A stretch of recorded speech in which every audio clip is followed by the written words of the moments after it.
اعوذ باللہ من الشیطان الرجیم بسم اللہ الرحمن الرحیم الحمد للہ الذی لا یبلغ مدحتہ القائلون ولا یحصی نعماءہ العادون ولا یعدی حقہ المجتہدون الذی لیس لصفتہ حد محدود ولا نعت موجود ولا وقت معدود ولا أجل ممدود فطر الخلائق بقدرته ونشر الرياح برحمته الصلاة والسلام على الرسول المسدد المصطفى الأمجد المحمود الأحمد سيدنا ومولانا ومولى الكونين جد الحسن والحسین عانی والقاسم محمد اللہم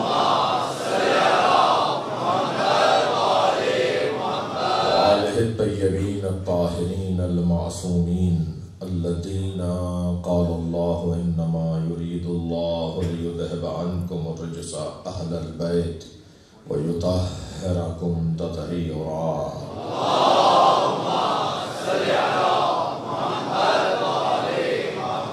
علی لعنت اللہ علی اعدائهم اجمعین من یوم عداوتهم الى قیام یوم الدین اما بعد قال الحکیم فی قرآن الکریم بسم اللہ الرحمن الرحیم وَيَقُولُ الَّذِينَ كَفَرُوا لَسْتَ مُرْسَلًا قُلْ كَفَى بِاللَّهِ شَهِيدًا بَيْنِي وَبَيْنَكُمْ وَمَنْ عِنْدَهُ عِلْمُ الْكِتَابِ صلوات اللہم صلی علی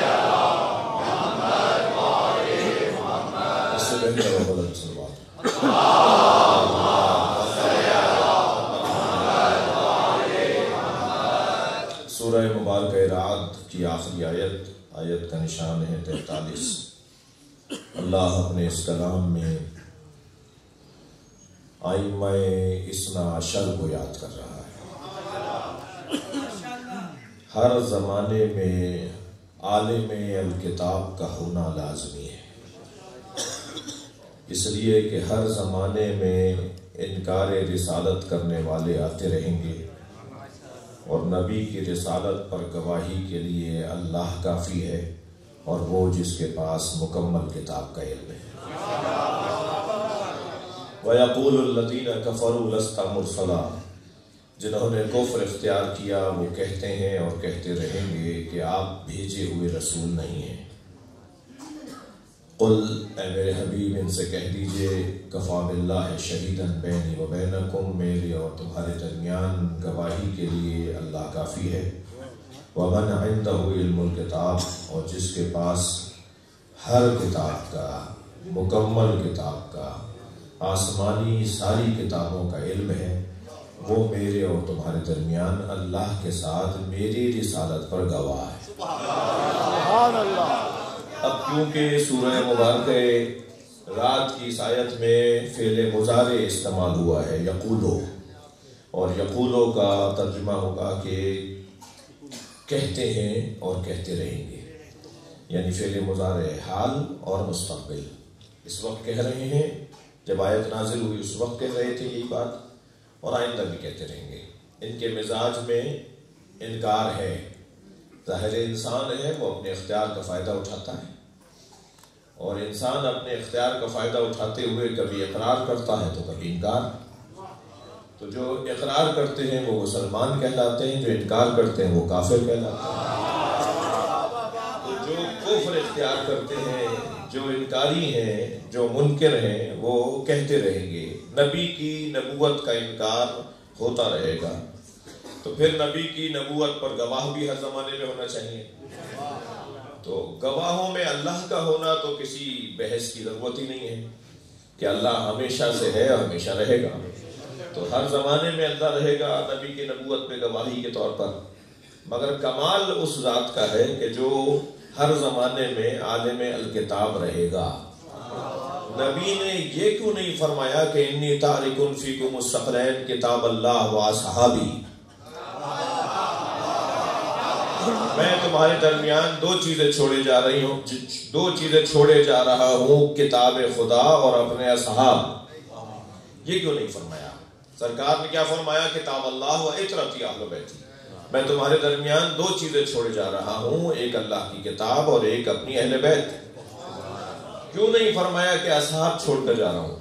اس لیے کہ اصحاب کہتے انہیں ہیں کہ جنہوں نے نبی کو ایمان پر دیکھا ہو، ہر دیکھنے والا نہیں، جو مومن ہو کر دیکھے، جو دیکھ کر مومن ہو جائے، جس نے نبی کو دیکھا ہو ایمان کی حالت میں اور ایمان کی حالت میں ہی مرا ہو۔ جی جو ایمان کی حالت میں نبی کو دیکھنے والا، نبی کی زیارت کرنے والا رہا ہو، اور نبی کی زندگی کے بعد جب تک وہ زندہ رہا ایمان پر رہا۔ تو اصحاب کا لفظ اس لیے نبی نے استعمال نہیں کیا کیونکہ صحابہ کرام کو بالآخر لمبی عمر پانی تھی، تو حضرت جابر ابن عبداللہ الانصاری سے زیادہ تو عمر ہونی نہیں تھی۔ سب سے زیادہ طویل حیات صحابہ کرام میں، صلوات پڑھیں ذرا محمد والے، وہ حضرت جابر ابن عبداللہ الانصاری کی ہوئی کہ جو امام محمد باقر تک زندہ رہے، یعنی انہوں نے امام محمد باقر کی بھی زیارت کی۔ نبی کے صحابی، مولا علی کے صحابی، امام حسن کا دور، امام حسین کا دور، امام زین العابدین کا دور، امام محمد باقر کا دور، 6 معصومین کو سلام کرنے والا۔ صلوات پڑھیں ذرا محمد و آلہ۔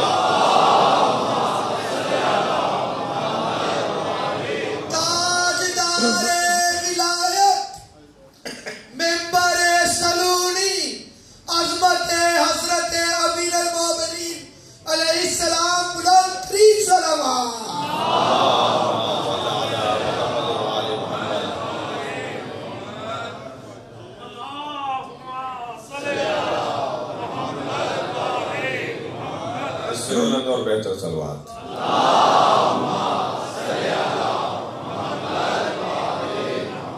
میں اپنے بھائیوں کے جو کھڑے ہوئے ان کے لیے جگہ بناؤں یا ایسے ہی ٹھیک ہے؟ آپ ایسے ہی ٹھیک ہے؟ تھوڑی سی اگر یہاں جگہ بنا سکتے ہیں، آپ ادھر والے اگر آگے آ جائیں اٹھ کر، اس طرف آ جائیں۔ شاباش شاباش، بہت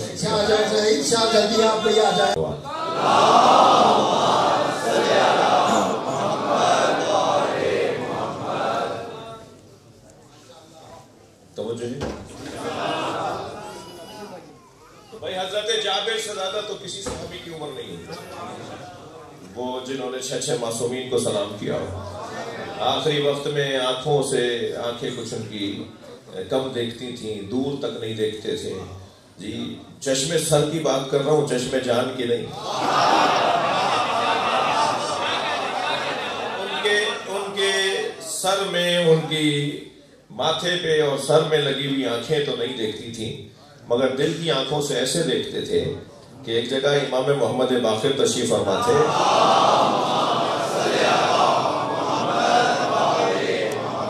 تو جب جابر کو لا کر وہاں بٹھایا گیا تو فوراً کہنے لگے مجھے یہاں نبی کی خوشبو آ رہی ہے۔ سبحان اللہ۔ تو کہا جابر تمہیں نبی کی کرنا، مجھے ایسی وہی خوشبو آ رہی ہے جو نبی میں۔ تو حضرت امام محمد باقر کھڑے ہوئے اور آگے بڑھ کر کہا میں محمد باقر ہوں۔ تو ہاتھوں کا بوسہ دے کے کہا کہ میرے پاس ایک امانت ہے، وہ حاصل کر لیجئے، وہ مجھ سے وصول کر لیجئے۔ امام نے فرمایا وہ امانت کیا ہے؟ فرمایا تو آپ کے جد رسول اللہ نے مجھ سے کہا تھا تم میرے نام سے مشابہ نام والے میرے اولاد کو پاؤ گے، اس کا نام محمد باقر ہوگا، میرا سلام کہہ دینا۔ صلوات پڑھے محمد و آلہ۔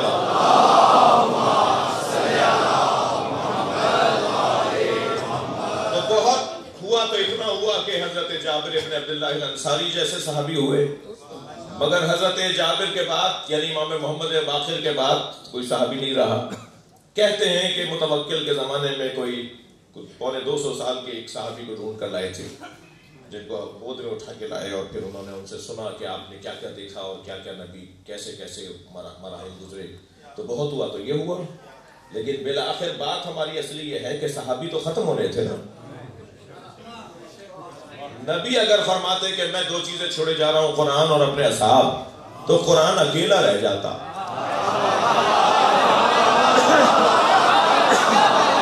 نبی نے فرمایا میں تمہارے لیے 2 چیزیں چھوڑے جا رہا ہوں، قرآن اور اپنی اولاد۔ قرآن کے ساتھ جو ہمیشہ رہے گی وہ اولاد نبی رہے گی۔ ہر زمانے میں اولاد رسول، اولاد بطول کبھی قرآن کو تنہا چھوڑنے والے نہیں ہوں گے۔ قرآن ہمیشہ ہے تو اطرت بھی ہمیشہ رہے گی۔ جی ابھی کچھ دن کے بعد دوبارہ شادیوں کا ماحول ہوگا، ہم شادی نہیں کرتے شہادت کی تاریخوں میں، خوشیاں نہیں مناتے شہادت کی تاریخوں میں، تو جو مہذب گھرانے کے لوگ ہوتے ہیں وہ مکس گیدرنگوں کی شادیاں نہیں کرتے۔ جو دیندار لوگ ہیں ان کے ہاں عورتیں مرد مخلوط نہیں ہوتے، تو وہ قناعت لگی بھی ہوتی ہے، یا 2 ہال اگر ہیں تو ایک میں مرد بیٹھے ہیں ایک میں عورتیں ہیں۔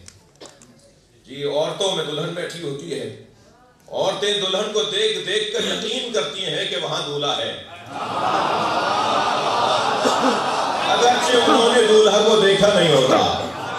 اور مردوں میں دولہا ہوتا ہے، اور مرد دولہا کو دیکھ دیکھ کر یقین کرتے ہیں کہ دلہن ہے، اگرچہ مردوں نے دلہن کو دیکھا نہیں ہوتا۔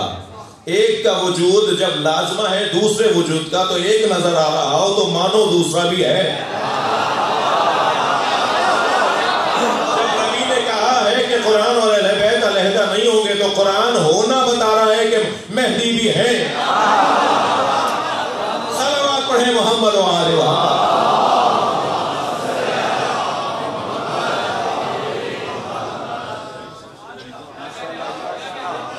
ہر زمانے میں انکار رسالت کرنے والے لوگ آتے رہیں گے، اور نبی کی رسالت پر اللہ قرآن کی صورت میں گواہ ہے گا۔ چھوٹا سا سوال ان بچوں سے، جوانوں سے، آیت کہہ رہی ہے کہ اللہ کافی ہے گواہی کے لیے، تو اللہ کی گواہی کا طریقہ کیا ہے؟ اللہ نبی کی نبوت پر گواہ ہے، قرآن سمجھنے کے لیے ہم بیٹھے ہیں۔ یہ مجلس اعزاز تفسیر قرآن کے بیان کی جگہ ہے۔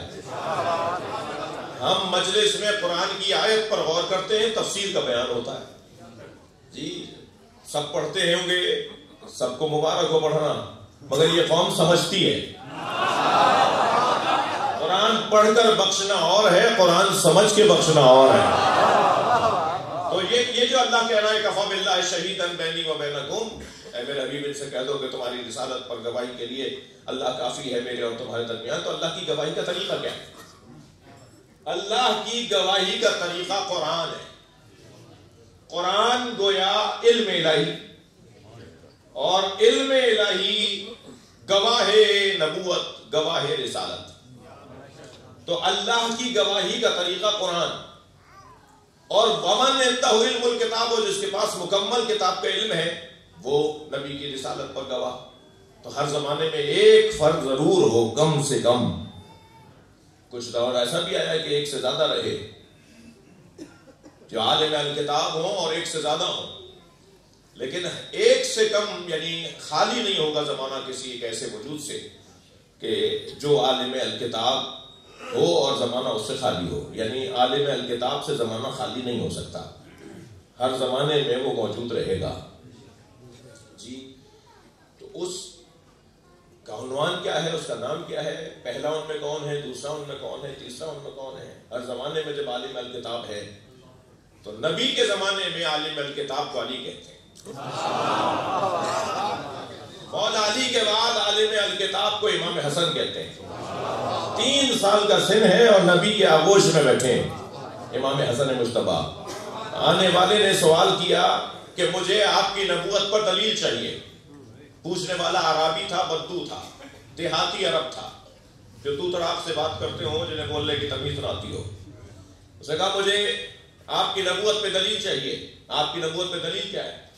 سرکار نے امام حسن کے سر پر ہاتھ پھیرتے ہوئے فرمایا میرا یہ نواسا میری نبوت پہ دلیل ہے۔ وہ کہنے لگا یہ بچہ، اچھا اس لہجے میں جس نے بھی بات کی ہے نا وہ ذلیل ہوا ہے.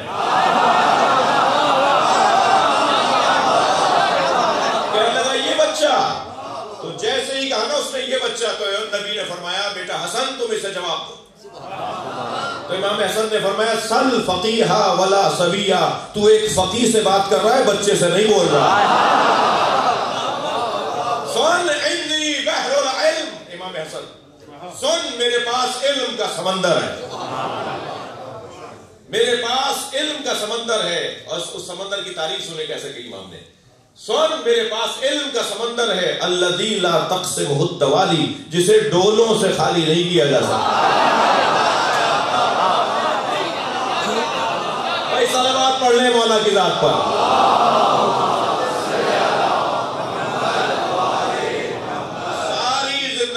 ساری زندگی سوال کرتا رہے, مگر تیرے سوال ختم ہو جائیں گے, میرا علم ختم نہیں ہوگا. میرا مضمون نہیں ہے کہ میں عالم الکتاب کے عنوان سے ایک ایک عالم الکتاب کے اوپر ہمارا اصلی عنوان ساتویں امام کی سیرت اور ان کی زندگی سے متعلق غور کرنا ہے, ورنہ ہر امام معصوم کی زندگی کے اندر یہ ثبوت وافر مقدار میں ملتا ہے کہ عالم الکتاب تھے. یہی عالم الکتاب ہے, یہی عالم الکتاب ہے. مگر دل کر رہا ہے امام حسن کی خدمت میں تھوڑی دیر رہوں. ایک مرتبہ شام کا دربار مدینے میں لگا. بھائی لاہور کے لوگوں میں بات کر رہا ہوں, مجھے صراحت نہ کرنے دیں, اشاروں میں میرے ساتھ چلیں تو مجھے بھی لطف آئے گا. ایک دفعہ شام کا دربار مدینے میں لگا, اور دربار میں جانا نہ اماموں کا شیوا ہے نہ امام کے چاہنے والوں کا, مگر گئے تو اللہ کی توحید کا پیغام پہنچانے, نبی کی رسالت کے تحفظ کے لیے اور امامت کے ثبوت کے لیے. گئے دسیوں مثالیں ہیں ائمہ اہل بیت کی کہ دربار میں گئے, مگر گئے تو پھر یہ رنگ دکھا کر آئے. اس دربار میں بھی امام کی کرسی لگی ہوئی ہے مگر امام نہیں ہے, اور حاکم بار بار مڑ مڑ کے دیکھتا ہے, اور کبھی دروازے کی طرف تو کبھی اختتام مجلس کی طرف, اور بار بار پوچھتا ہے کہ حسن مصطفیٰ کہاں ہے. اور جواب دیا جاتا ہے کہ انہوں نے کہہ دیا تھا کہ میری مرضی ہے, آؤں گا تو آؤں گا, نہیں آؤں گا تو نہیں آؤں گا. میں کسی کے دباؤ میں اور کسی کے کہنے پہ نہیں, اپنی مرضی سے آؤں گا. محفل چلتی رہی, جب محفل اختتام کو پہنچی اور بس کچھ ہی لمحے رہ گئے تھے کہ ایک مرتبہ ایک ہوا سی چلی, جتنے بھی پردے گرے ہوئے تھے وہ اٹھ کر امام کو رستہ دینے لگے, اور امام وہاں داخل ہوئے, ساری مجلس کھڑی ہو گئی, سارا مجمع جو وہاں موجود تھا وہ کھڑا ہو گیا. امام کو اس نے اشارہ کیا کہ جہاں حضرت کی کرسی لگی ہوئی تھی, حضرت اس کرسی پہ آ کے بیٹھے. تو کہنے لگا کچھ کہیں گے. حضرت نے فرمایا کہ محفل کو برخاست کرو, کہ یہ اتنے لوگ بیٹھے ہیں آپ سے کچھ سننا چاہتے ہیں. حضرت نے پھر خطبہ ارشاد فرمایا, بڑا یادگار خطبہ امام حسن کا. اس میں پہلے تو اپنے خاندان کا تعارف کروایا, نحنو ذریۃ من آدم, ہم آدم کی اولاد ہیں. اچھا ایک جملے کی تفسیر کی ضرورت ہے, مگر میں ان کو سب کو گزارتا ہوا بالکل جو آخری جملے ہیں نا ان پہ آپ کی توجہ چاہوں گا. پہلے تو تعارف کروایا کہ ہم اولاد آدم ہیں, ہم ابراہیم کی ذریت میں سے, اور پھر اس کے بعد فرمایا کہ سنو میں اس گھرانے کا اس گھرانے کا وہ نمائندہ ہوں جسے اللہ نے 5 چیزوں سے فضیلت دی ہے. پھر ان فضیلتوں کا ذکر کر کے ایک لمحے کے لیے سانس لیا, تو اس سانس سے فائدہ اٹھاتے ہوئے, اس توقف سے فائدہ اٹھاتے ہوئے اس نے کہا اور بھی کچھ کہیں گے. تو حضرت نے فرمایا کہ اگر میں سالوں اہل بیت کے فضائل پڑھتا رہوں تو اوقات ختم ہو جائیں گے, فضائل ختم نہیں ہوں گے. یہ کہہ کر میرے مولا کو ایک مرتبہ جوش آیا, فرمایا سنو لو شئت لجعلت عراق شاما و شام عراقا و جنوب شمالا و شمالا جنوبا. اگر میں چاہوں تو عراق کو شام بنا دوں, شام کو عراق بنا دوں, جنوب کو شمال بنا دوں, شمال کو جنوب بنا دوں. تو ایک شخص کھڑا ہو گیا کہنے لگا فمو کا صغیر و کلامو کا کبیر، آپ کا دہن چھوٹا ہے باتیں بڑی ہیں معاذ اللہ. جو اس نے کہا وہ نقل کفر نہ باشد. آپ کا دہن چھوٹا ہے آپ کی باتیں بڑی ہیں. فنظر الیہ شزرا، امام نے اسے غور سے دیکھا اور فرمایا اما تستحین تجلسین فی الرجال، تجھے شرم نہیں آتی مردوں میں بیٹھی ہے؟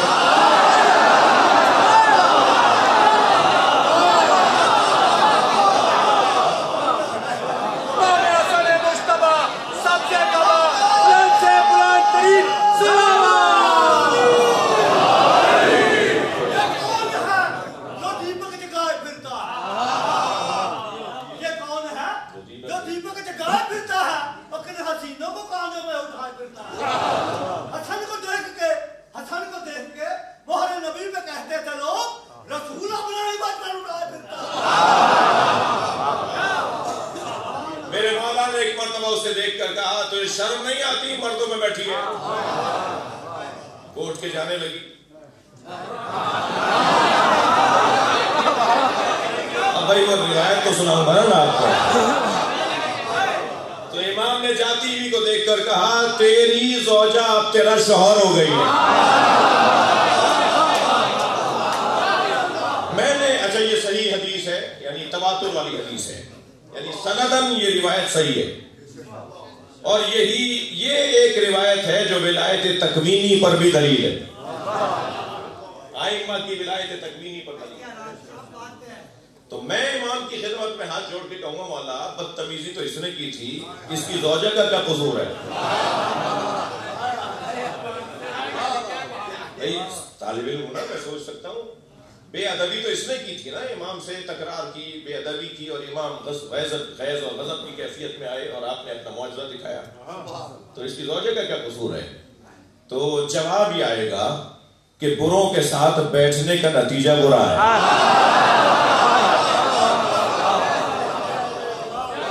صلوات پڑھ لے ذرا محمد و آل محمد.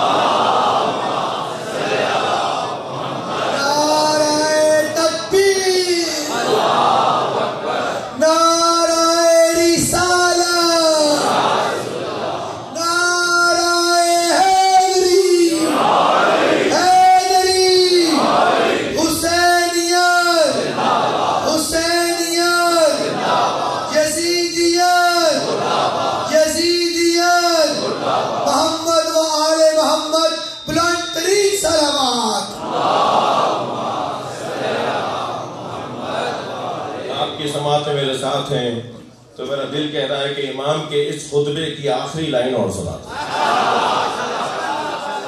خطبہ بڑا حسین ہے، پورا خطبہ سننے اور سنانے کا ہے. اس میں حضرت فرماتے ہیں سنو میرے بارے میں، مجھے اپنے جیسا سوچنے والوں، العرش و سریری، عرش میرے آرام کی جگہ ہے.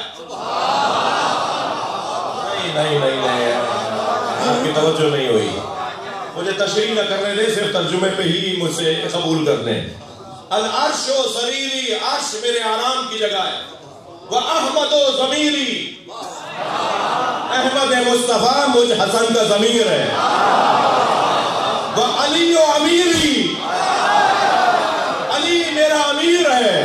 وَالْحُسَيْنُ وَزِيرِي، حسین میرا وزیر ہے. وَجِبْرِيلُ فَقِيرِي، جبریل میرا فقیر ہے.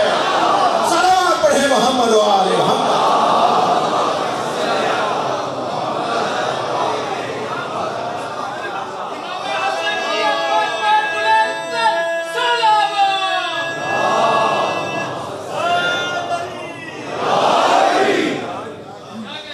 ہر زمانے میں عالم الکتاب ہر زمانے میں موجود رہے گا. اور یہ جب تسلسل، یہ جب سلسلہ آگے بڑھا تو امام حسین کی یہی کیفیت. کیا کہا امام حسن سے کسی نے امام حسین کے لیے کہ آپ کو برا لگا، اچھا نہیں لگا امام حسین کی کوئی بات کسی نے ایسی کی جو ناگوار گزری. فرمایا سنو ان اخل حسین قد عالم علما، میرا بھائی حسین ہم سب سے بڑا عالم ہے. امام حسن امام حسین کے لیے. ان عقل حسین قد عالمنا علما واسقلنا حلما.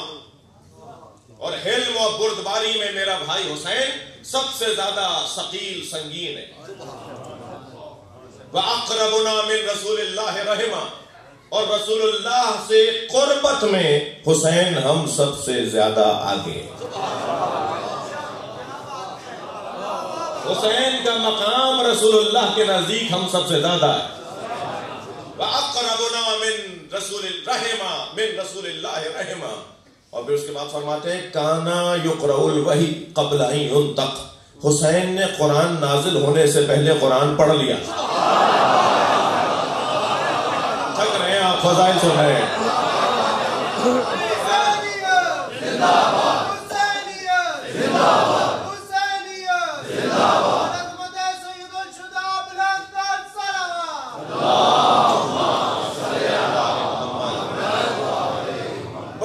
حاجتوں کو ذہن میں رکھتے ہوئے ایک مرتبہ ایک روحانی مجلس ہے، باب الحوائج کی درگاہ میں مجلس ہے. اپنی حاجات کو ذہن میں رکھتے ہوئے بلندتر صلوات پڑھیں.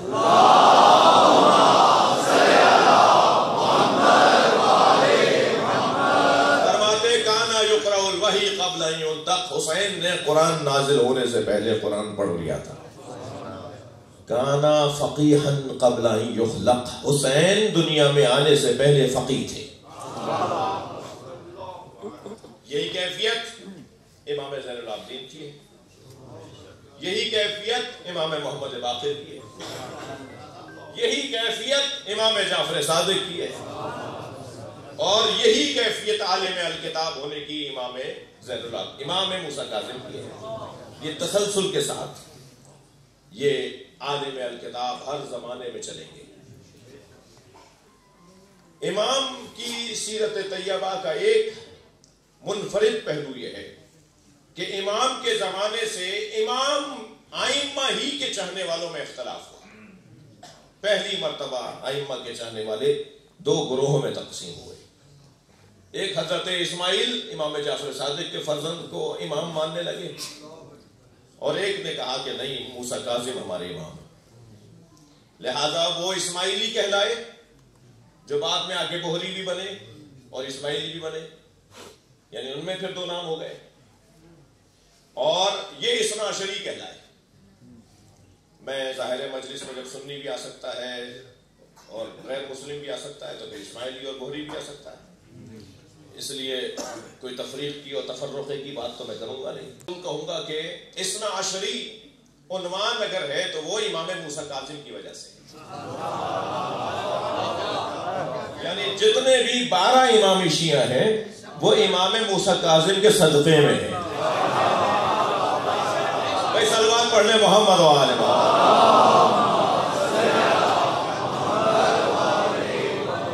اور علم میں اچھا کیسے ثابت ہو؟ ہم اگر کبھی مناظرہ ہو، کبھی اختلاف رائے کا کے اوپر دلائل کا تبادلہ ہو، تو حضرت اسماعیل بھی علمی دنیا میں کمزور نہیں تھے. جیسے سید محمد بلد، اللہ آپ کو ان کی زیارت کے لیے بار بار دے جائے. سید محمد بلد میں امام حسن عسکری سے بڑے تھے سن و سال میں. جیسے امام حسن امام حسین سے بڑے ہیں، ایسے امام عسکری سے سید محمد بلد بڑے ہیں.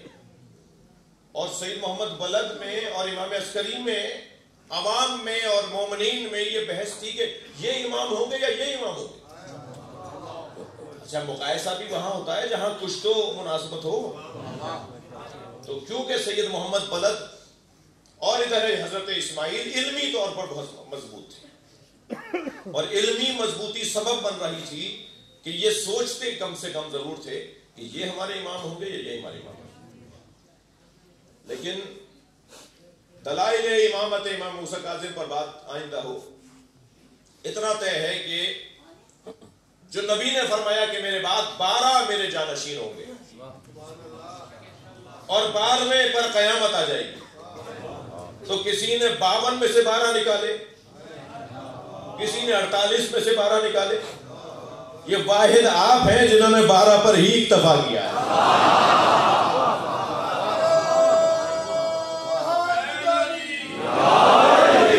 12 پورا کرنے کے لیے 6 کو چھوڑ کر پھر 1 2 کو چھوڑ کر پھر 1، 6، 8 کو چھوڑ کر پھر 1، اس طرح 12 کی تعداد پوری ہو گئی اور قیامت نہیں آئی۔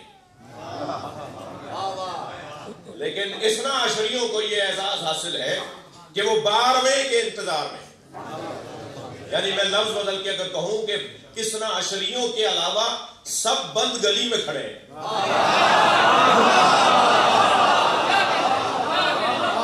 واحد نظریہ ہے نبی کی رحلت کے بعد نبی کے 12 جانشینوں کے حوالے سے اثنا عشریوں کا واحد عقیدہ ہے کہ جو کھلے میدان میں کھڑے ہیں، وہ اور بات ہے کہ انہیں اندھیرے میدان میں اور تاریک ماحول کے اندر دور ایک چراغ جلتا نظر آ رہا ہے۔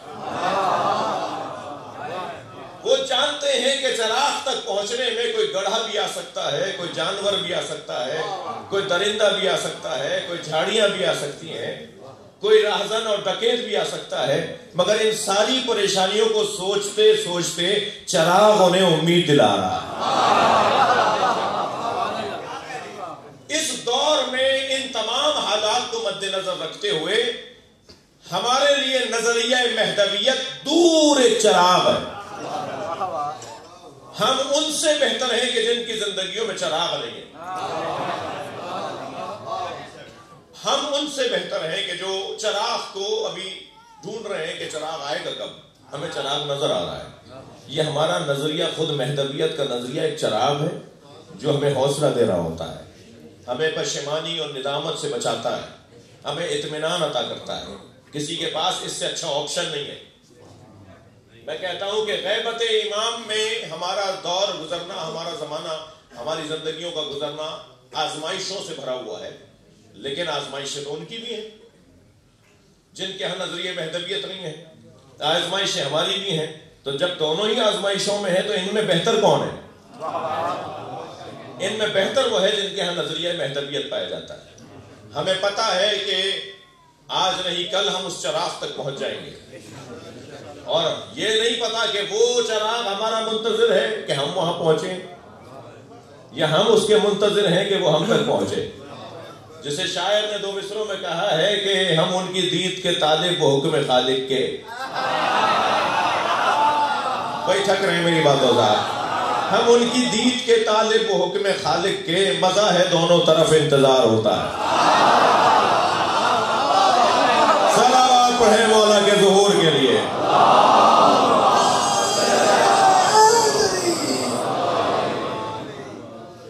توجہ کر لی۔ دیکھیے امامت کا جو نظریہ ہے، میں تمہید آج کی یہاں مکمل جانوں، اس پہ اکتفا کروں، اس تمہید کو یہاں روک دوں۔ امامت کا جو عقیدہ ہے وہ ہماری ضرورت اور معاشرے کی ضرورت ہے۔ نبی کی رحلت کے بعد جو جانشین مصطفیٰ ہے، آپ اسے کیا نام دیں گے؟ ہمارے بھائی اسے خلافت کا نام دیتے ہیں، ہم امامت کا نام دیتے ہیں۔ ہمارے نزدیک خلافت ایک سیاسی ذمہ داری ہے، امامت اس سے بالا تر ہے۔ یعنی معاشرے کے اندر صرف اور صرف سیاسی مسائل ہی نہیں ہیں، بلکہ معاشرے کے اساسی مسئلے کو اگر روحانی مسئلہ کہا جائے، یعنی اگر انسان کی ہدایت اسے نصیب ہو جائے جو اس کا حق ہے، تو خود بخود سیاسی مسئلے خود حل ہوں گے۔ لیکن اگر سیاسی مسائل حل ہو جائیں اور روحانی اور مانوی مسئلے حل نہ ہوں تو پھر بے ہنگمیاں رہیں گی، فساد رہے گا، جھگڑا رہے گا، لڑائیاں رہیں گی، الجھنیں رہیں گی۔ امامت کے 2 ذمہ داریاں اور 2 عنوانات ہیں، ایک سیاسی مسائل اور ایک مانوی اور روحانی مسائل۔ تھک تو نہیں رہے؟ جو سیاسی مسائل ہیں اسے ہم خلافت کہتے ہیں، اور جو روحانی اور مانوی مسائل ہیں اسے ہم ہدایت کہتے ہیں۔ ہادی کے لیے ضروری نہیں ہے کہ وہ کسی کرسی پر، کسی تخت پر بیٹھے، لیکن خلیفہ کے لیے یہ ہوتا ہے کہ اس کو کوئی جگہ دی جاتی ہے، اسے کہیں بٹھایا جاتا ہے۔ لہذا 3 خلیفہ جب نبی کی کرسی چھوڑ چھوڑ کر بیٹھتے رہے،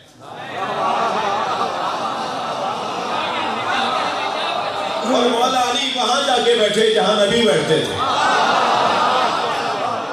اور اصحاب نے سرگوشیاں شروع کی تو برابر میں بیٹھے ہوئے عمار یاسر سے مولا علی نے فرمایا عمار یہ کیا بول رہے ہیں؟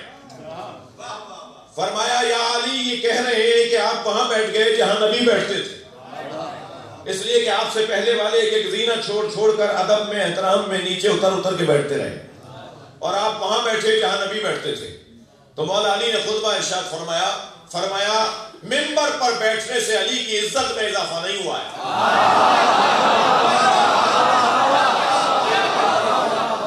منبر پر بیٹھنے سے علی کی عزت میں اضافہ نہیں ہوا ہے، منبر کی عزت بڑھ گئی. اور پھر خطبے کے اندر ایک اور جملہ فرماتے ہیں ما هذه الآلات، یہ لکڑیوں کا ڈھیر کیا ہے؟ انا راکب کتف النبی، میں تو نبی کے گوشت پر بھی بیٹھا ہوں. صلوات پڑھیں محمد و آل محمد.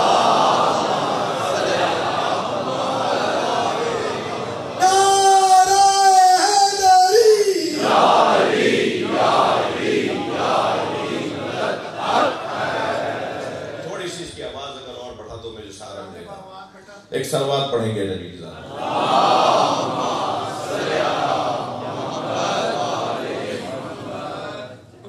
بات آگے بڑھے تو امامت کے دو پہلو، ایک سیاسی شؤون اور ایک ہدایت کا شؤون، ہدایت کی ذمہ داری. تو ہادی یعنی جو مانوی اور روحانی ذمہ داریوں کا رکھنے والا ہے وہ بھی امامت کا ہی عنوان ہے، جس کو ہم اگر کہیں کہ ہدایت کی دو قسمیں بنائیں، ہدایت تشریعی اور ہدایت تکوینی. ہدایت تشریعی کے اندر حکومت آ جائے گی، سیاست آ جائے گی، مملکت چلانا آ جاتا ہے، وزارتیں بنانا آ جاتا ہے، گورنر بنانا آ جاتا ہے، جو مولا علی نے بھی کیا، نبی نے کیا. اور امام حسن نے 6 مہینے تک کیا. اور جو ہدایت کا عنوان ہے وہ ہدایت تکوینی، جس کو کہہ لیجئے کہ رہنمائی، لوگوں کو جہنم سے بچانے اور عذاب سے بچانے کے رستے دینا، وہ ہدایت تکوینی میں آتا ہے اور امامت کی ایک ذمہ داری ہے. امامت کتنی اہمیت کا حامل موضوع ہے، تھوڑی سی بات ہو. عقیدہ امامت اثنا عشریوں کے ہاں اصول دین میں سے ہے. توحید، عدل، نبوت، امامت، قیامت. ہمارے بھائیوں کے ہاں 3 اصول دین ہیں اور ہمارے یہاں 5 اصول دین.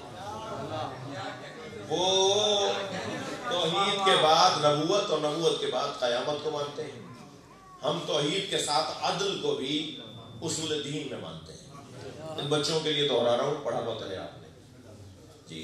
عدل اس لیے ضروری ہے ہمارے یہاں، توحید کے بعد عدل اس لیے ضروری ہے کہ ہم اس اللہ کو مانتے ہیں جو عادل ہے. یہ اصول دین میں عدل کو شامل کرنے کی ضرورت کیوں پیش آئی؟ اس لیے کہ اللہ پہ رکھ کے بڑے بڑے حضرتوں نے ظلم کیا کہ یہ اللہ نے کروایا ہے، ہم نے تو نہیں کیا. یہ تو اللہ نے کروایا ہے، ہم نے تو کچھ نہیں کیا. لہذا اس مکتب نے، اس نظریے نے یہ دروازہ بند کر دیا کہ اللہ ظلم نہیں کرتا، اللہ ظلم نہیں کرواتا. لہذا عدل عنوان اصول دین قرار پایا. جن کے ہاں 2 رکعت کا پیش نماز عادل ہو اور جن کے ہاں اس کی ضرورت ہی نہ ہو، صلو خلف کل امام بر و فاجر، ہر امام کے پیچھے نماز پڑھ لو چاہے نیک ہو یا برا. تو جہاں 2 رکعت کا پیش نماز عادل ہونا ضروری نہ ہو، وہاں بات اور آگے بڑھتی ہے. میں اگر وہاں سے آؤں یا یہاں سے آؤں، ذرا جہاں اللہ ہی عادل نہ ہو وہاں رسول اللہ کا معصوم ہونا کیوں ضروری ہے؟ پھر وہاں خلیفہ کا اور امام کا معصوم ہونا کیوں ضروری ہے؟ پھر جب اللہ ہی عادل نہیں ہو اور جو چاہے ظلم بھی کرواتا ہو معاذ اللہ، جی شر اور خیر دونوں اس کی طرف سے ہوتا ہو، مجھے اپنے عقیدے کی دفاع کا حق ہے نا بھائی. میں اگر اس ممبر پہ بھی اپنے عقیدے کی تشریح نہیں کروں گا تو کہاں کروں گا؟ جی جہاں اللہ عادل نہ ہو اور وہ شر بھی اس کی طرف سے ہو اور خیر بھی اس کی طرف سے ہو، تو پھر رسول اللہ کے بارے میں بھی بہت ساری چیزیں مل جائیں گی کہ آپ نے یہ کیا وہ کیا. اور پھر خلیفہ اور امام کے لیے اور پھر پیش نماز تو کوئی بھی ہو، بڑی داڑھی ہو یا بالکل ہی داڑھی نہ ہو، وہ اگر آگے کھڑا ہو جائے خیرات اچھی ہے تو وہ نماز پڑھا سکتا ہے. لیکن جنہوں نے بات نیچے سے شروع کی، انہوں نے کہا 2 رکعت کا پیش نماز عادل. میرا اور اللہ کا تعلق ہے نا 2 رکعت میں، ہمارا ذاتی مسئلہ ہے نا 2 رکعت نماز، کم سے کم 2 رکعت نماز ہمارا ذاتی مسئلہ ہے نا، اللہ کا اور میرا، بندے کا اور معبود کا. اس میں بھی اگر کسی کے پیچھے کھڑا ہوں تو میرے لیے ضروری ہے کہ وہ عادل ہو. تو جب جز وقتی امام عادل ہو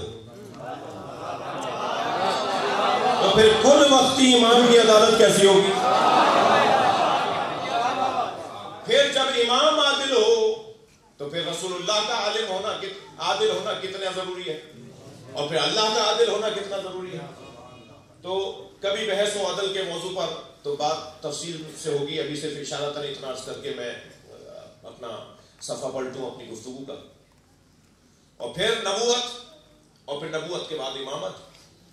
یعنی نبوت کے بعد اگر آپ معیار نہیں بنائیں گے، کوالٹی نہیں بنائیں گے، میرٹ نہیں بنائیں گے، ہر شخص کو نبی کی جگہ بیٹھنے کی اجازت ہوگی، تو نبی مکرم 23 برس کی ظاہری اعلان نبوت کے بعد کی زندگی گزار کے چلے گئے، قیامت تک آپ کا کلمہ پڑھا جائے گا. تو پھر آہستہ آہستہ دین تبدیل ہونا تھا نا. جب سالم ہاتھوں میں نہیں رہے گا، جب عادل ہاتھوں میں نہیں رہے گا. ہمارا نظریہ یہ ہے کہ نبی مکرم عادل ہیں تو ان کی جگہ بیٹھنے والا بھی عادل ہے. ناراض نہ ہو تو ایک جملہ کہہ دوں، ہر جگہ ایک ہی آواز کے میرٹ پہ تقرریاں ہونی چاہیے، میرٹ پہ پارٹی ٹکٹس ملنے چاہیے، میرٹ پہ تبادلے ہونے چاہیے، جی میرٹ پہ داخلے ہونے چاہیے. ہم بھی تو 1400 سال سے یہی کہہ رہے ہیں کہ نبی کے بعد میرٹ پہ ماننا چاہیے. یہ جو معیار ہے،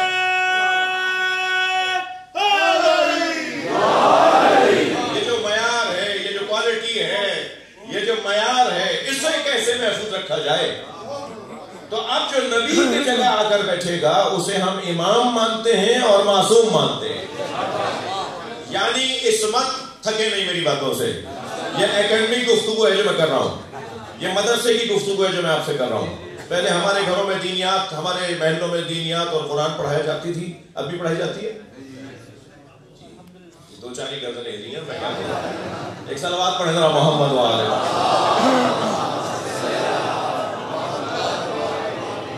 ترجیحات میں نہیں رہی ہے، پہلے ترجیحات میں سے تھا، اب ترجیحات میں سے نہیں ہے، اسی لیے بگاڑ بھی بڑھ رہا ہے، اس لیے مسائل بھی بڑھ رہے ہیں. ہمارے یہاں کا شاعر اول فول الٹے سیدھے مصرے پڑھ کے چلا جاتا ہے، مجمع صاحب سبحان اللہ کہہ رہا ہوتا ہے، جبکہ وہ اسی مجمع کے عقیدے کے خلاف پڑھ رہا ہوتا ہے. اچھا اس موصوف کو بھی نہیں پتا ہوتا کہ میں کیا پڑھ رہا ہوں، اور وہ قرآن کی آیت کی طرح سارا ہی کلام پڑھ دیتا ہے کہ اگر ایک کم کر دوں گا تو گناہ ہو جائے گا. ارے بھائی آپ کو اگر کسی شاعر نے لکھ کر دے دیا ہے تو اس میں 4 شعر ایسے ہیں جو آؤٹ ہیں، عقیدے کے اعتبار سے غلط ہے، تعلیمات اہل بیت کے مطابق نہیں ہے، تو انہیں چھوڑ دو جی. 2 کے بعد 1 پڑھ لو. لیکن ہمارے کیا کریں کہ یہ مسائل بڑھتے جا رہے ہیں، جو مجھے آپ کو خفا بھی نہیں کرنا ہے. صلوات پڑھ لیں ذرا.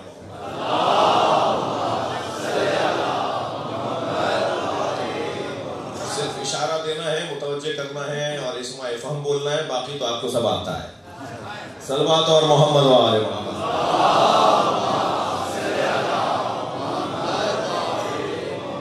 بات آگے بڑھے. امامت کے لیے عدل یعنی شدت عدالت کا ہونا ضروری ہے، جسے ہم عصمت کہتے ہیں.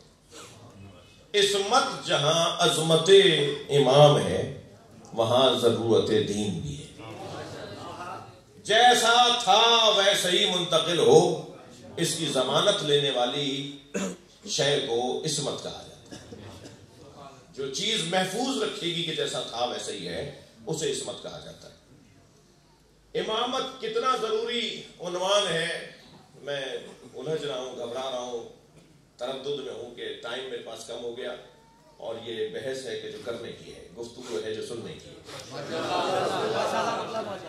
بس اتنا کہتا ہوا آج کی مجلس میں ایک منزل دوں، اور آپ اگر کل تشریف لائیں گے تو اس بحث کو آگے بڑھاؤں گا کہ امامت ضرورت سماج ہے۔ امام گناہ کر ہی نہیں سکتا۔ یہ بچہ مجلس کے بعد مجھے روکنا لے کہ اگر گناہ کر ہی نہیں سکتے تو پھر کمال کیا ہو؟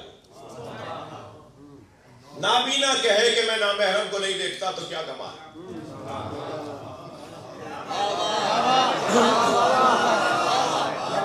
کمال تو یہ ہے کہ آنکھیں ہوں اور گناہ نہ ہو۔ مولانا آج آپ موچی دروازے میں باب المراد میں پڑھ رہے تھے کہ امام گناہ کر ہی نہیں سکتے، جب کر ہی نہیں سکتے تو کمال کیا ہے؟ میں اس کو سمجھاتا ہوں بچوں کو، اس جملے کو مت چھوڑنا کہ گناہ کر ہی نہیں سکتے، یہ جملہ بالکل ٹھیک ہے، امام گناہ کر ہی نہیں سکتا، اس لیے کہ یہ جملہ ہمیشہ مجبوری کے لیے نہیں بولا جاتا بلکہ اختیار تام کے لیے بھی بولا جاتا ہے۔ جناب سجاد بخاری صاحب کو 10 فون آ گئے کہ فلاں بچے کو آج مجلس میں پڑھوا دیجئے، اور انہوں نے بہرحال اس کو پڑھنے کے لیے کہا بیٹا آ جاؤ پڑھ لینا، مگر پڑھتے پڑھتے کہا بیٹا ذرا کلام تو دکھاؤ، پڑھو گے کیا؟ اللہ کرے سارے ناظمین ایسے ہی ہو جائیں کہ پڑھنے والوں سے پہلے پوچھ لیں گے کہ پڑھو گے کیا؟ جی مائک پر پڑھ دے اور پھر بعد میں سنبھالا جائے، اس سے کیا فائدہ، پہلے ہی نہیں پوچھ لیں کہ کیا پڑھو گے۔ اور اس نے کلام دکھایا تو سجاد صاحب نے دیکھا کہ صاحب مطلع فلاں بحر میں ہے تو حسن مطلع دوسری بحر میں، اور پہلا شعر جو ہے وہ تیسری بحر میں، اور چوتھا شعر جو ہے وہ بحر سے خارج ہے، اور 5ویں شعر کا جو پہلا مصرع ہے وہ بحر رجز میں ہے، تو دوسرا جو مصرع ہے وہ بحر ربڑ میں ہے۔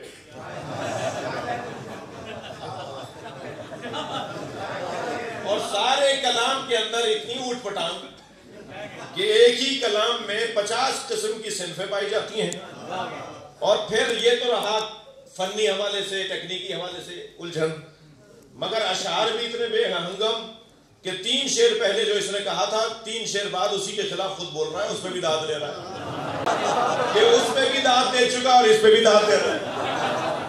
اب ایسا بے ہنگمی کا شکار کلام انہوں نے بالآخر پوچھ ہی لیا، بھائی یہ کس کا کلام ہے؟ تم یہی پڑھو گے؟ ہاں بخاری صاحب یہی پڑھوں گا۔ تو یہ کس کا کلام ہے؟ اور اگر یہ بے ساختہ کہہ دے میر انیس کا کلام ہے تو بخاری صاحب سے زیادہ کس کو برا لگے گا؟ اور یہ بے ساختہ کہیں گے انیس ایسا کہہ ہی نہیں سکتے۔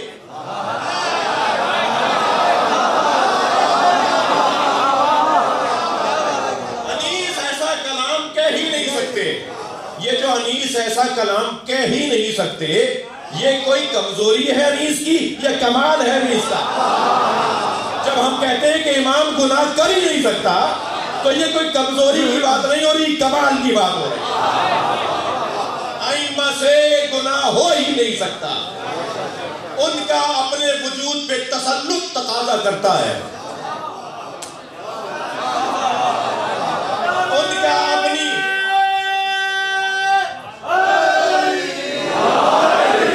کا اپنی روح پہ تسلط تقاضا کرتا ہے کہ ان سے گناہ ہو ہی نہیں سکتا۔ گناہوں کی قباحت ان پر اتنی واضح ہے جتنی ہم پر بعض گناہوں کی قباحت واضح ہے۔ ہم بعض گناہ کر ہی نہیں سکتے، میں ان کے نام نہیں لیتا کہ جو کر ہی نہیں سکتے، آپ خود سوچئے، فلاں نجاست کوئی کھا سکتا ہے؟ اماں ابا کو کوئی تھپڑ مار سکتا ہے؟ معاذ اللہ۔ یہ وہ گناہ ہے جو ہم کر ہی نہیں سکتے، جیسے ہم کچھ گناہوں میں کر ہی نہیں سکتے اپنے لیے کہہ سکتے ہیں نا، ائمہ کے لیے ہر گناہ میں وہ گناہ کر ہی نہیں سکتے، اور یہ ان کا کمال ہے، یہ کمزوری معاذ اللہ نہیں ہے کہ یہ کیا بات ہوئی جب کر ہی نہیں سکتے۔ تو ہاں جو باکمال ہوگا وہ گناہ کر ہی نہیں سکتا۔ صلوات پڑھ لیں محمد وآلہ۔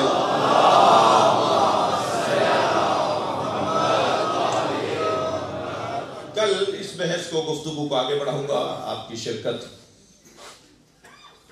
مسلسل ہے اور ہم اس صدق خانے میں اس مناسبت سے آ رہے ہیں کہ یہ وہ امام ہیں جن کی اولاد کثیر مگر جنازہ مزدور ہوتا ہے.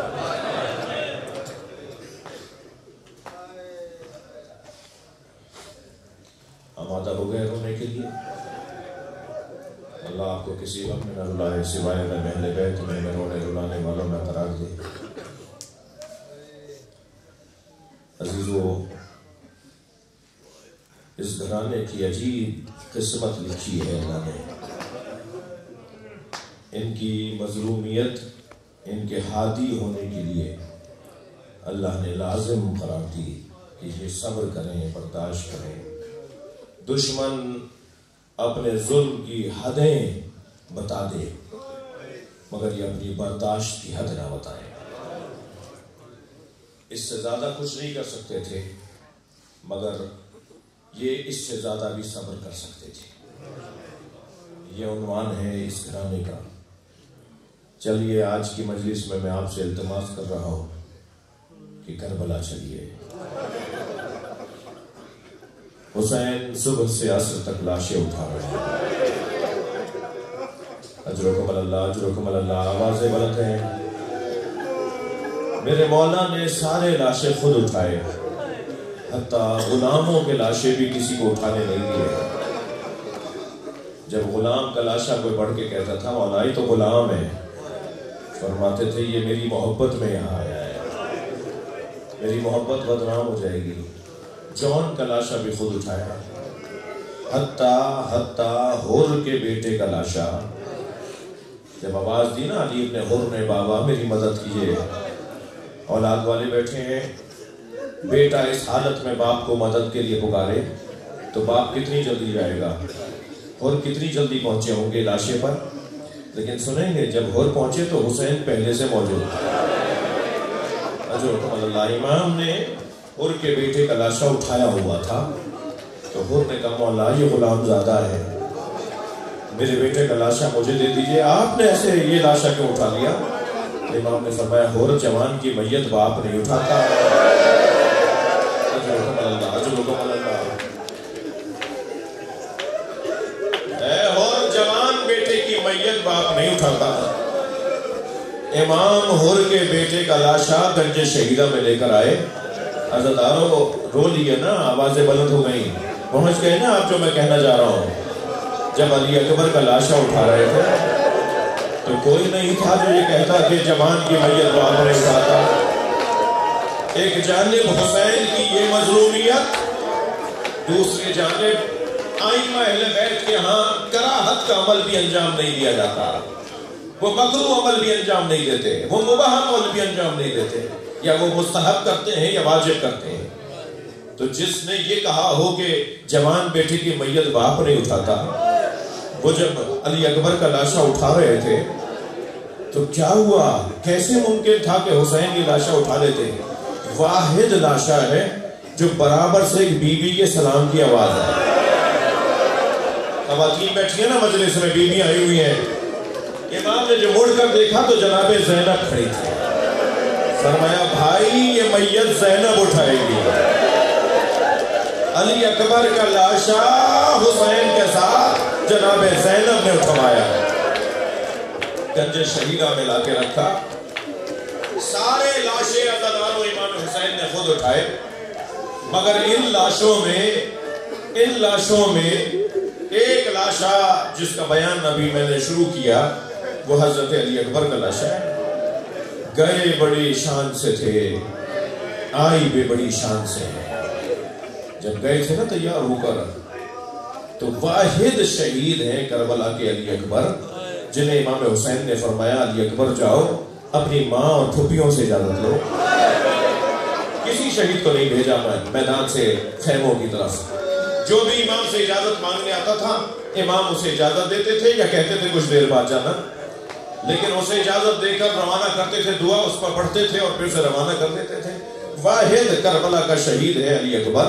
جب آ کے کہا نا بابا مجھے جانے کی اجازت دے، یا روایت میں ہے کہ امام نے خود فرمایا علی اکبر اب تم جاؤ، اور جب علی اکبر آئے تو انہیں اپنے ہاتھوں سے تیار کیا، اپنا امامہ لگایا، ایسے سجایا جیسے نبی علی کو سجاتے تھے، اور پھر فرمایا علی اکبر جاؤ اپنی پھوپھیوں سے اور اپنی ماں سے جا کے اجازت لو، اور جناب علی اکبر خیموں کے درمیان اللہ آپ کو کربلا مخیم لے جائے، خیمہ گاہ میں وہ جو بیچ کی جگہ ہے نا، وہاں کھڑے ہو کر حضرت علی اکبر نے آواز دی السلام علیکم یا زینب یا سکینہ یا ام لیلہ یا ام رباب یا جاریہ فضہ، اے بی بی زینب میرا سلام، اے ام لیلہ ام فروا سکینہ جاریہ فضہ میرا سلام۔ یہ کہہ کر علی اکبر نے ایک جملہ کچھ توقف کے بعد کہا جس پہ چیخیں بلند ہو گئی، اور وہ جملہ تھا ھذا السلام سلام الاخر، یہ علی اکبر کا آخری سلام ہے۔ بس یہ جملہ اجر و کمال اللہ، جو رونے آئے ہیں اپنی آوازوں کو آزاد کریں گے، جن کے مذہب میں رونا جائز ہے وہ تکلف کر کے نہ روئیں۔ جب آپ بلند آواز سے روتے ہیں نا، امام جعفر صادق دعا دیتے ہیں، امام محمد باقر مصلی بچھا کے رونے والوں کے لیے دعا کرتے ہیں۔ جیسے ہی کہا نا حضرت علی اکبر نے آخری سلام ہے، ساری بیویاں خیموں سے باہر آ گئی اور ایک بڑے خیمے میں علی اکبر کو لے گئی۔ کوئی شانے پہ ہاتھ رکھ کے بات کر رہا ہے، کوئی ہاتھ پکڑ کر بات کر رہا ہے۔ علامہ ذیشان حیدر جوادی کہتے ہیں ایک بیوی تھی تو دامن پکڑ کر بات کر رہی تھی، اور پھر خود ہی کہتے ہیں جو دامن پکڑ کے بات کر رہی تھی وہ کوئی چھوٹی بیوی ہوگی جو بار بار کہہ رہی تھی یہ رحم غربتنا، اے بھیا ہماری غربت پہ رحم کرو، ہم وطن میں نہیں ہیں، ہم وطن سے دور ہیں، ہمیں کہاں صحرا میں چھوڑ کے جا رہے ہو۔ پھر کیسے علی اکبر خیمے سے باہر آئے ہیں، ایسا لگتا تھا جیسے جوان کی میت اٹھ رہی ہو، بار بار خیمے کا پردہ اٹھتا تھا، پردہ گر جاتا تھا، بیویاں خیمے میں لے جاتی تھی۔ کس جتن سے باہر آئے ہیں حضرت علی اکبر، امام کھڑے تھے، امام نے اپنے بچے کو آمادہ کیا، گھوڑے پر بٹھایا، گھوڑا روانہ ہوا۔ علی اکبر کے کان میں آواز آئی جیسے کوئی پیچھے دوڑتا ہوا آ رہا ہے۔ نہیں آوازوں کو آزاد کریں، اللہ آپ کو کوئی گانا دے۔ جناب علی اکبر نے مڑ کر دیکھا تو حسین دوڑتے ہوئے آ رہے ہیں، فوراً گھوڑے سے اترے، کہا بابا آپ نے تو مجھے رخصت دی تھی، کہ کاش تمہارے تم جیسا بیٹا ہوتا، پھر میں پوچھتا کہ جوان کو مرنے کے لیے کیسے باپ بھیج سکتا ہے۔ گلے سے لگا کر ایک مرتبہ اور پیار کیا، اور پھر جاتے ہوئے علی اکبر کے لیے آسمان کو دیکھ کر جو جملے کہے، اللہم اشہد علی ہؤلاء القوم فقد برز الیہم غلام من تشبہ برسولک خلقا وخلقا ومنطقا، یا اللہ گواہ بن جائے اس قوم پر، میں اب اسے بھیج رہا ہوں جو تیرے رسول سے مشابہ ہے۔ علی اکبر میدان میں گئے، بڑے بڑے پہلوانوں کا مقابلہ ہوا۔ اچانک امام حسین جس ٹیلے پہ کھڑے دیکھ رہے تھے نا اپنے بچے کی جنگ، وہاں سے اتر کر آئے، آوازیں لینے لگے، فضہ فضہ، ایک خیمے سے فضہ دوڑی نہیں آئی، حسین کیا کہتے ہو؟ کہا علی اکبر کا مقابلہ بڑے پہلوانوں سے ہے، ماں کی دعا اولاد کے حق میں خاص اثر رکھتی ہے۔ ام لیلہ سے جا کے کہو ایک مرتبہ اور علی اکبر کو دیکھ لو، اللہ سے کہہ دے۔ ام لیلہ خیمے میں آئی، سر پہ قرآن رکھ کر مناجات پڑھنا شروع کی، اے یعقوب سے یوسف کو ملانے والے، تیرا یوسف بھی مجھے ایک دفعہ دکھا دے۔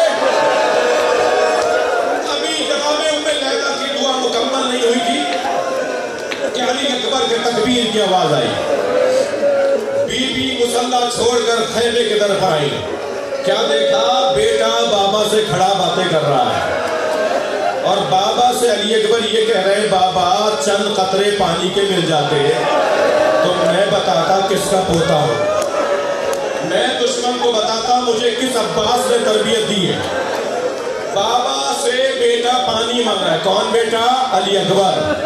یہ وہی بیٹا ہے جو 3 سال کے سن میں، جب 3 سال کے تھے، امام حسین مسجد نبوی میں عبادت کر رہے تھے، برابر میں آ کے بیٹھ گئے، امام نے اپنی عبادت کو توقف دیا، مڑ کر دیکھا، کہا بیٹا علی اکبر کیا چاہتے ہو؟ کہا بابا انگور کھاؤں گا۔